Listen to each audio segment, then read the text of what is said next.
आरोही ने मुंह नहीं खोला तो अद्विजय ने उसका गाल पकड़ उसे खिलाने की कोशिश की।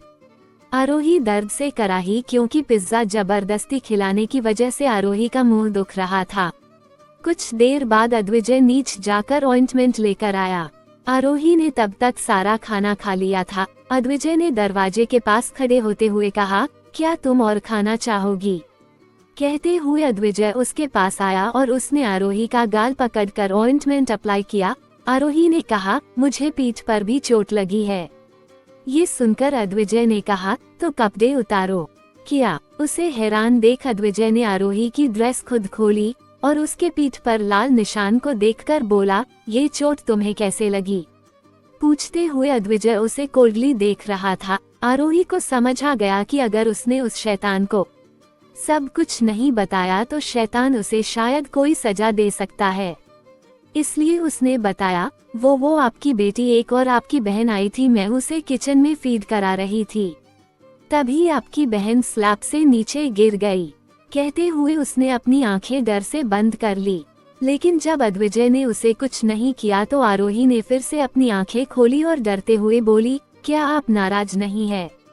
इस पर अद्विजय कुछ नहीं बोला। कुछ देर बाद अद्विजय ने कहा, अपने गेटअप में रेडी हो जाओ, हमें कहीं चलना है। इस पर आरोही ने बिना कोई सवाल किए अपना वही अगली लुक लिया और वो बाहर आ गई। अद्विजय फिर उसके साथ अपनी पॉश कार में बैठकर निकल गया। दोनों एक काफी ज्यादा लग्जरियस मॉल के अंदर थे। वैसे तो मॉल 24 घंटे ओपन रहता था, मगर रात को बस कुछ एलियन जैसे लोग ही आते थे। सेल्समैन हो या फिर मैनेजर, सब उबासी ले रहे थे। जब उन्होंने किसी को आते देखा तो सेल्समैन और मैनेजर ने जल्दी से अपनी आंखें खोली और सामने से आ रहे अद्विजय को देखकर वो उसके पास गए।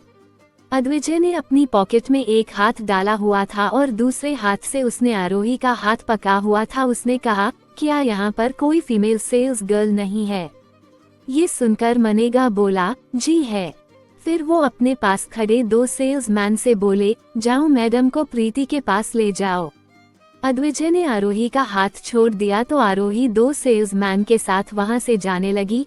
अद्विजय ने उसे बता दिया था कि उसे किसी शादी में जाने के लिए कपड़े खरीदने हैं। आरोही उस एरिया में जाकर कपड़े देख रही थी। तभी उसे ख्याल आया कि अद्विजय भी कपड़े देख रहा होगा और शायद उसने इस वक्त अपना मास्क भी उतार दिया हो, इसलिए वो एक्साइटेड होकर वहां से भाग गई। सेल्स गर्ल भी उसके पीछे भागने लगी और उसने कहा, अरे मैडम, आप कहाँ भाग रही हैं? क्या कोई कॉकरोच है क्या?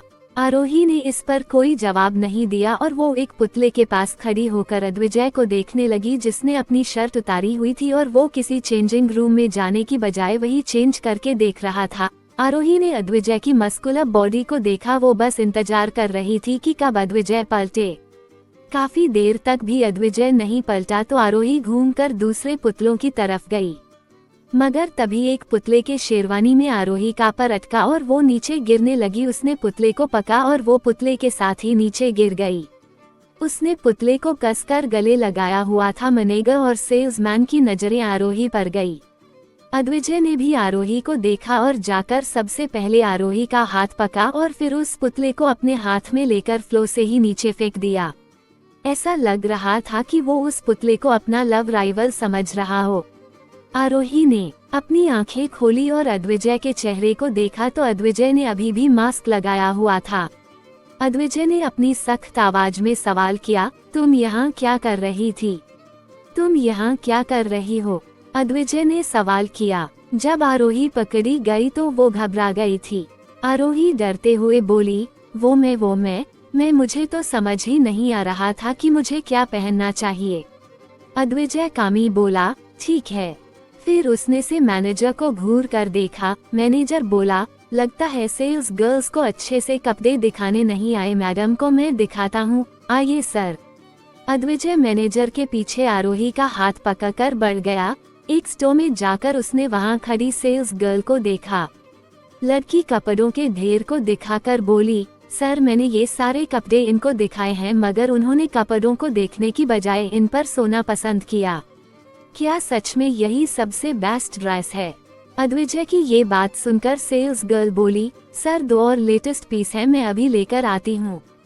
ये कहकर वो लड़की एक ब्लैक कलर का शाइनी शरारा सूट लेकर आई। उसे देखकर आरोही की आंखें खुल गई। ब्लैक के साथ वो एक वाइट शरारा भी लेकर आई थी, उस पर भी ब्लू बीड्स का काम था।